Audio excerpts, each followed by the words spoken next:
Guys welcome back to YouTube channel. This video is very important for you because आप लोगों में से बहुत सारे बच्चों की मुझे क्वेरीज आई और परेशानी है कि how to select subject in CUET form या CUET रजिस्ट्रेशन फॉर्म। ये बहुत बड़ी प्रॉब्लम है कि बच्चों को समझ नहीं आ रहा है कि अपने वो सब्जेक्ट कैसे सिलेक्ट करें। और एक क्वेरी जो है मुझे बहुत ज़्यादा आ रही है कि भैया हमने 7 सब्जेक्ट पढ़े, हमने 6 सब्जेक्ट पढ़े हैं, तो क्या सभी सब्जेक्ट्स का यहाँ पे एग्ज़ाम देना ज़रूरी है? तो इसके बारे में भी मैं आपको वीडियो में पूरी तरीके से एक्सप्लेन करने वाला हूँ। साथ ही में वीडियो जो है हमारी रिलेट करेगी दिल्ली यूनिवर्सिटी एडमिशन प्रोसेस 2022 से। इसके अंदर मैं आपको समझाऊंगा कि दिल्ली यूनिवर्सिटी का लिस्ट B1 और लिस्ट B2 क्या है, और CUCT को भी हम यहाँ पे क्रैक करेंगे और A to Z इन्फॉर्मेशन आपको मिलने वाली है। तो बहुत सारी इन्फॉर्मेशन है वीडियो के अंदर। चलिए इस वीडियो को शुरू करते हैं, लेकिन उससे पहले अगर अभी तक चैनल को सब्सक्राइब नहीं किया है तो देखिए नीचे लाल बटन है, इस पर जरूर सब्सक्राइब कीजिएगा ताकि हम आपके लिए और अच्छे अच्छे कंटेंट जो है लेकर आएँ। तो चलिए सबसे पहले हम बात करते हैं कॉमन यूनिवर्सिटी एंट्रेंस टेस्ट के सेक्शंस के बारे में, किस तरीके से इस पूरे पेपर को डिवाइड किया गया है डिफरेंट पार्ट्स में और इनका क्या रोल है, कैसे इसके अंदर से आपको सब्जेक्ट सिलेक्ट करने हैं। मैं कॉमन यूनिवर्सिटी एंट्रेंस टेस्ट को आपको पूरी तरीके से समझने के लिए कहूँगा। आप बुलेटिन ऑफ इन्फॉर्मेशन उठाइए, उसे पढ़िए। रजिस्ट्रेशन में भी बहुत टाइम है यार, तो आप पूरा टाइम लगा सकते हो प्रॉपर इन्फॉर्मेशन कलेक्ट करने में। तो कोई जल्दबाजी करने की यहाँ पर जरूरत नहीं है, आप पूरा प्रॉपर इन्फॉर्मेशन लीजिए। आप यूनिवर्सिटीज़ की वेबसाइट पर जाइए, उनका एलिजिबिलिटी क्राइटेरिया पढ़िए एंड देन आप जो है CU8 का फॉर्म भरिए। तो देखिए सबसे पहले आपको हम कॉमन यूनिवर्सिटी एंट्रेंस टेस्ट के 3 सेक्शंस के बारे में बता देंगे, जिस पेपर को जो है 3 सेक्शंस में डिवाइड किया गया, एक सब सेक्शन है। तो देखिए फर्स्ट जो सेक्शन है वो उसको हम बोलते हैं section 1A, section 1B, section 2 and section 3। तो बेसिकली इन 3 सेक्शंस में और 1 एक सब सेक्शन जो है इसमें ऐड किया गया है, इसके अंदर डिवाइड किया गया है। और सेक्शन 1A में कौन से सब्जेक्ट्स आते हैं और कौन से सब्जेक्ट्स आपको सिलेक्ट करने हैं वो यहाँ पे एक्सप्लेन करा देता हूँ। बेसिकली मैं आपको पहले ये बता देता हूँ कि ये सेक्शंस एक्चुअल में है क्या। देखिए ये सेक्शन जो है ना वो सब्जेक्ट वाइज कोर्स लिस्ट है आपकी। सेक्शन 1 में कौन से कोर्सेज है, सेक्शन 1B में कौन से कोर्सेज हैं, और सेक्शन 2 में कौन से कोर्सेज हैं, और 3 में क्या है। तो ये बेसिकली डिवाइड किया गया है इस पेपर को ताकि कन्फ्यूज़न ना हो। तो सेक्शन 1 जो है आपका वो कंपल्सरी है 1A सभी स्टूडेंट्स के लिए कि आपको जो है एक लैंग्वेज जो है लेना ही लेना है, यानी कि आप एक लैंग्वेज का टेस्ट यहाँ पे दोगे ही दोगे। आप लोगों में से काफ़ी स्टूडेंट्स ने जो आपके स्क्रीन के ऊपर 1A के अंदर जितने भी लैंग्वेजेस हैं, 13 लैंग्वेजेस सब समथिंग है, तो इसके अंदर से कोई ना कोई लैंग्वेज तो है आपने पढ़ी होगी। चाहे वो आप इंग्लिश की बात करो, हिंदी करो, बंगाली करो, गुजराती, कन्नड़, उर्दू, कुछ भी हो सकता है। तो यहाँ पर आपने एक लैंग्वेज यहाँ पर पढ़ी होगी। तो इन सभी लैंग्वेज में से आपको एक लैंग्वेज जो है वो सिलेक्ट करनी है। उसके बाद जो आपका सेक्शन 1B है तो ये भी लैंग्वेज के रिलेटेड है, लेकिन अगर इसमें से आप किसी को टेस्ट देना चाहते हो तो आप दे सकते हो, ठीक है। कंपलसरी नहीं है आप सभी के लिए, आप इसमें देना चाहो तो दे सकते हो, नहीं देना चाहो तो नहीं दे सकते हो, इस पर कोई बाध्यता नहीं है आपके लिए। बेसिकली आप देखे जाए तो कुछ यूनिवर्सिटीज़ हैं जो कि फॉरेन कोर्सेज ऑफर करती हैं, तो उन बच्चों के लिए ये कोर्सेज़ हैं जो उन कोर्सेज के अंदर अप्लाई करते हैं। तो डिपेंड करता है एलिजिबिलिटी क्राइटेरिया पे। तो आप यूनिवर्सिटी की पर्टिकुलर वेबसाइट से जाके हर एक यूनिवर्सिटी का एलिजिबिलिटी क्राइटेरिया पढ़ सकते हो। तो उसके पढ़े बिना तो मैं सजेस्ट भी नहीं करूंगा कि आप CU8 का फॉर्म भरो, बिल्कुल ये चीज़ गलती बिल्कुल भी मत करना। अब हम बात करते हैं सेक्शन 2 पे जो है आपका डोमेन स्पेसिफिक। तो डोमेन स्पेसिफिक में आपके लगभग 27 सब्जेक्ट्स दिए गए हैं, यहाँ पे कोड भी है, आप इन सभी सब्जेक्ट्स को यहाँ पे पढ़ सकते हो। तो इन 27 सब्जेक्ट्स का अब क्या होगा कि इसमें से आप जो है मैक्सिमम 6 सब्जेक्ट चूज कर सकते हो अगर आप एक लैंग्वेज या 2 लैंग्वेज का टेस्ट देते हो।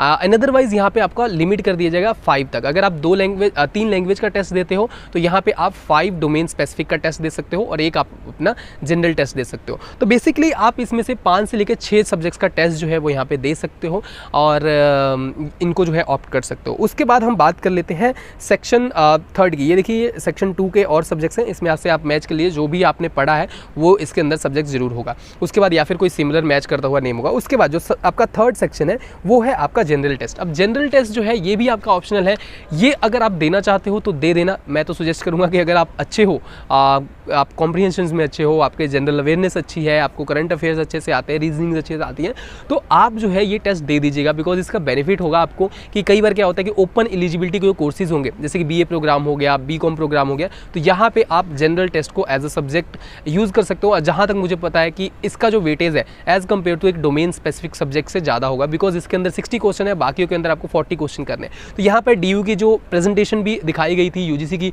ऑफिशियल वेबसाइट पर, उसके अंदर भी ये प्रॉपर एक्सप्लेन किया गया था। अब हम बात करते हैं कि आपको जो है सब्जेक्ट का सिलेक्शन क्या कैसे करना है। देखिए, जब भी आप सब्जेक्ट सिलेक्शन करो तो एक बात का आपको ध्यान रखना है कि आपने जो +2 में अपने सब्जेक्ट्स पढ़े हैं उन्हीं सब्जेक्ट्स का यहाँ पे आप पेपर दे सकते हो, इसके अलावा आप पेपर नहीं दे सकते हो। दूसरी चीज़ कि आप लोगों को यूनिवर्सिटी की वेबसाइट पर जाके वहाँ से प्रॉपर गाइडलाइंस पढ़नी है कि किस यूनिवर्सिटी की क्या गाइडलाइंस रिलीज़ की गई हैं, क्या क्राइटेरिया है पर्टिकुलर कोर्स का। फॉर एग्जाम्पल, आपको दिल्ली यूनिवर्सिटी में एडमिशन चाहिए BCom ऑनर्स में, तो आपको जो है दिल्ली यूनिवर्सिटी की ऑफिशियल वेबसाइट पर जाना है, वहाँ से बुलेटिन ऑफ इन्फॉर्मेशन डाउनलोड करनी है। वहाँ से बुलेटिन ऑफ इन्फॉर्मेशन डाउनलोड करके उसके अंदर BCom ऑनर्स का जो एलिजिबिलिटी क्राइटेरिया है कि आपको कैसे कैसे सब्जेक्ट्स जो है वो यूज़ करनी है, वो पढ़ लीजिएगा। उसके बाद आप CU8 का फॉर्म भरिएगा। दूसरी चीज़, तीसरी चीज़ की आप लोगों में से काफ़ी स्टूडेंट्स पूछ रहे हैं कि भैया हमें इतने सारे पेपर्स देने की क्या जरूरत है, 4-5 पेपर दे देते हैं, दैट्स इट।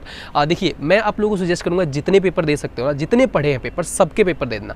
ऐसा मैं क्यों कह रहा हूँ वो अभी आपको मैं वीडियो के एंड में एक्सप्लेन करूँगा कि ऐसा मैं क्यों कह रहा हूँ। बिकॉज देखिए, जो आपका ना एग्जाम्पल के थ्रू वीडियो के एंड में एक्सप्लेन करूंगा, बाकी अभी मोटा मोटा बता देता हूँ। देखिए, जो आपका परसेंटेज बनेगा तो वो देखिए सभी सब्जेक्ट्स को मिलाकर नहीं बनेगा। मान लीजिए कि कोई स्टूडेंट है जिसने 6 सब्जेक्ट पढ़े हैं, किसी ने 5 पढ़े हैं, तो किसी ने 7 पढ़े होते हैं, तो मान लीजिए हर किसी का हर सब्जेक्ट का यहाँ पे मार्क्स कंसीडर नहीं किया जा सकता है, हर यूनिवर्सिटी कंसीडर नहीं करेगी। तो कुछ लिमिटेड कोर्सेज के जो मार्क्स है ना वो ही यहाँ पे कंसीडर किए जाएंगे। फॉर एग्जाम्पल, आपने 6 सब्जेक्ट का पेपर दिया, लेकिन उसमें से बेस्ट 4 कंसीडर किया जाएगा, या बेस्ट 3 का कंसीडर किया जाएगा, बेस्ट 5 का कंसीडर किया जाएगा, डिपेंड अपॉन द यूनिवर्सिटी। तो यहाँ पे मान लीजिए कि दिल्ली यूनिवर्सिटी है, तो दिल्ली यूनिवर्सिटी के अंदर अगर आप अप्लाई करोगे, आपने 6-7 पेपर का टेस्ट दिया है, CUET में आपके पास स्कोर है, तो दिल्ली यूनिवर्सिटी उसमें से देखेगा आपने कौन से सब्जेक्ट्स में सबसे अच्छा परफॉर्म किया है और एलिजिबिलिटी क्राइटेरिया मैच करेगा। 1 language, 2 domain specific, 1 subject from list B1। तो ऐसे करके एलिजिबिलिटी क्राइटेरिया डिवाइडेड है। उस एलिजिबिलिटी क्राइटेरिया के थ्रू जो है आपके सब्जेक्ट्स को पिक करेगा और अच्छे स्कोर वाले सब्जेक्ट को लेकर आपकी एक मेरिट लिस्ट प्रिपेयर की जाएगी। इसलिए जितने भी सब्जेक्ट्स में हो सके आप लोग दीजिए। यहाँ पे फेल होने का कोई वो नहीं है यार, प्रॉब्लम नहीं है, तो आप लोग जितने में भी टेस्ट दे सकते हो दे दो। क्या पता जो चीज़ में आपको डर लग रहा हो वही आप अच्छा करके आ जाओ, ठीक है।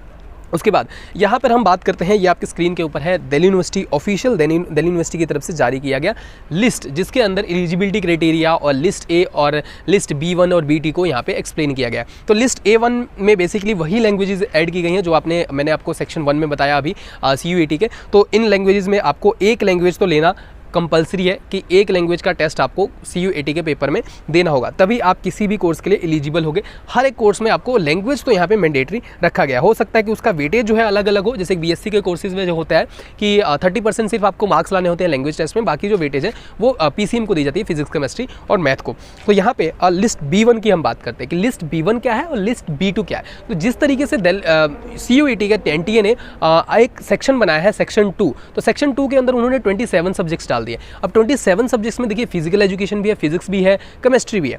लेकिन फिजिकल एजुकेशन आप सभी को पता होगा कि फिजिकल एजुकेशन उतनी ज़्यादा उसकी वैल्यू कह दीजिए या उतना ज़्यादा उसमें पढ़ना नहीं होता, या आप कंपेयर नहीं कर सकते। दोनों सब्जेक्ट्स में बहुत ज़्यादा डिफरेंस है। फिजिक्स आपकी बहुत हाई लेवल, आपको उसके अंडरस्टैंडिंग चाहिए होती है, मतलब बहुत पढ़ाई करनी पड़ती है, और जो आपका फिजिकल एजुकेशन है उसमें उतनी मेहनत नहीं करनी पड़ती। वेटेज की बेसिकली बात है। पहले क्या होता था कि अगर आप फिजिकल एजुकेशन दिल्ली यूनिवर्सिटी में ऐड कर देते तो आपका 2.5% मार्क्स ऑनर्स के कोर्सेज में डिडक्ट कर लिया जाता था, लेकिन इस बार ये सिस्टम अब खत्म हो चुका है। यहाँ पे दिल्ली यूनिवर्सिटी ने 2 लिस्ट अपनी बना दी है, लिस्ट B1 और लिस्ट B2। तो लिस्ट B1 में वो सब्जेक्ट्स डाले गए हैं जो मेन होते हैं, इंपॉर्टेंट कोर सब्जेक्ट जिनको हम बोलते हैं, जो आप जो है आपको पढ़ना ही होता है। कंपल्सरी सब्जेक्ट कह लीजिए, इलेक्टिव सब्जेक्ट कह लीजिए, तो जो आपको पढ़ना ही होता है, जैसे फिजिक्स, केमिस्ट्री, मैथ, तो ये कोर्स सब्जेक्ट हो गए। पॉलिटिकल साइंस, हिस्ट्री, ज्योग्राफी, ये सारे कोर्स सब्जेक्ट हुए। तो आपकी स्क्रीन के ऊपर लिस्ट B1 के जो कोर्सेज हैं वो है, एंड नेक्स्ट पेज पर यहाँ पे बाकी के कोर्सेज हैं। लगभग 18 कोर्सेज को जो है यहाँ पे लिस्ट B1 में रखा गया है। अब लिस्ट B2 यहाँ पे आ गई। तो लिस्ट B2 में यहाँ पर देखिए agriculture, engineering, graphics and entrepreneurship, physical education, mass media and communication, तो इस तरीके NCC, योगा, इस तरीके सब्जेक्ट्स जो है यहाँ पे रखा गया है लिस्ट B1 में। अब इसका क्या काम है, ये क्यों किया गया है, वो मैं आपको अभी एक्सप्लेन कर देता हूँ। तो देखिए, ये आपके पूरा एग्जाम्पल जो है वो समझा देगा कि मैं कोर्स सिलेक्शन के लिए क्यों बोल रहा था कि ज़्यादा से ज़्यादा सब्जेक्ट सिलेक्ट करो, और लिस्ट B1 B2 क्या है दिल्ली यूनिवर्सिटी का। देखिए, ये है यूनिवर्सिटी ऑफ दिल्ली की तरफ से ऑफिशियल बुलेटिन ऑफ इन्फॉर्मेशन का एक स्क्रीनशॉट जो मैं आप सभी के साथ शेयर कर रहा हूँ। ये BA ऑनर्स पॉलिटिकल साइंस का एलिजिबिलिटी क्राइटेरिया है। तो इसकी मेरिट लिस्ट कैसे बनेगी वो यहाँ पर मैं आपको समझाने की कोशिश कर रहा हूँ। देखिए, इसके अंदर जब भी आपकी मेरिट लिस्ट प्रिपेयर होगी, तो मान लीजिए आपने 7 सब्जेक्ट्स के अंदर टेस्ट दिया है, 6 सब्जेक्ट्स के अंदर टेस्ट दिया है, तो ऐसा नहीं है कि 6 ही सब्जेक्ट्स के मार्क्स आपके कंसीडर किए जाएंगे मेरिट बेस्ड के लिए। यहाँ पे जो आपका बेस्ट 4 होगा, यानी कि बेस्ट 4 सब्जेक्ट्स होंगे जिनके अंदर आपने अच्छा परफॉर्म किया होगा, उनके मार्क्स यहाँ पे एडमिशन्स के लिए कंसीडर किया जाएंगे। फर्स्ट थिंग यहाँ पे कहा गया है कि any one language from list A. आपने कोई भी लैंग्वेज के अंदर उसके लिस्ट ए के टेस्ट दिया है, फॉर एग्जांपल मान लीजिए आपने आसामीज़ के अंदर टेस्ट दिया, बंगाली के अंदर टेस्ट दिया, पंजाबी के अंदर टेस्ट दिया, या फिर इंग्लिश हिंदी के अंदर टेस्ट दिया है, तो उसके अंदर से आपको एक सब्जेक्ट जिसमें आपने अच्छा परफॉर्म किया होगा उसके मार्क्स कंसीडर किए जाएंगे। अगर एक सब्जेक्ट का किया है तो वो तो कंपलसरी कंसीडर हो गई। अगर 2 सब्जेक्ट का टेस्ट दिया है, उसमें से मान लीजिए कि इंग्लिश और हिंदी का दिया है, हिंदी के ज़्यादा अच्छे मार्क्स है तो हिंदी के मार्क्स को कंसीडर किया जाएगा, इंग्लिश के मार्क्स को कंसीडर नहीं किया जाएगा आपकी मेरिट लिस्ट प्रिपेयर करने के। उसके बाद दूसरी जो यहाँ पे एलिजिबिलिटी क्राइटेरिया में आता है कि any 2 subjects from list B1। अब जो मैंने आपको लिस्ट B1 और B2 का समझाया था, इसके अंदर कहा गया है कि 2 आपके सब्जेक्ट्स यहाँ पे लिए जाएंगे B1 से। B1 जो आपकी लिस्ट है उसके अंदर से लिए जाएंगे। अब देखिए B1 से आप मान लीजिए कि आपने फिजिक्स, केमिस्ट्री, मैथ्स और बायो का टेस्ट दिया है, ठीक है, ये 4 सब्जेक्ट्स का आपने टेस्ट दिया है, जिसके अंदर से फिजिक्स, केमिस्ट्री में आपके बहुत अच्छे मार्क्स आ गए, तो आपके इन 2 सब्जेक्ट्स को पहले सिलेक्ट किया जाएगा मेरिट लिस्ट प्रिपेयर करने के लिए, और 3rd और 4th जो सब्जेक्ट है वो उसको यहाँ पे कंसीडर नहीं किया जाएगा। फिर आपका देखा जाएगा लिस्ट B2 की तरफ, ठीक है।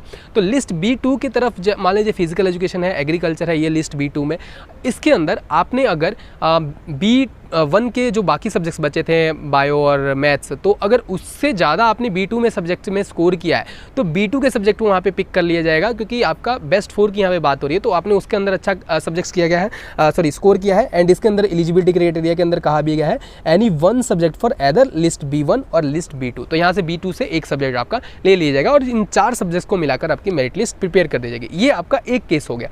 दूसरा केस, एक लैंग्वेज कंपलसरी है, B1 में आपका क्या होता है कि आप 3 सब्जेक्ट्स में बहुत अच्छा स्कोर कर जाते हो, एक सब्जेक्ट्स में आप अच्छा नहीं करते हो, और B2 में भी आप अच्छा नहीं कर सकते हो। तो इस केस में क्या होगा कि B2 के सब्जेक्ट को बाहर कर दिया जाएगा, क्योंकि उसमें आपने अच्छा स्कोर नहीं किया है, आपने B1 में ही बहुत अच्छा स्कोर कर दिया है, आपने फिजिक्स, केमिस्ट्री और मैथ में बहुत अच्छा स्कोर कर दिया है, तो B2 को यहाँ पे पिक करने की जरूरत नहीं है, यही सब्जेक्ट्स को पिक करके आपकी मेरिट लिस्ट प्रिपेयर कर दी जाएगी। तो ये जो पूरा प्रोसीजर है वो फॉलो किया जाएगा यूनिवर्सिटी ऑफ दिल्ली की तरफ से।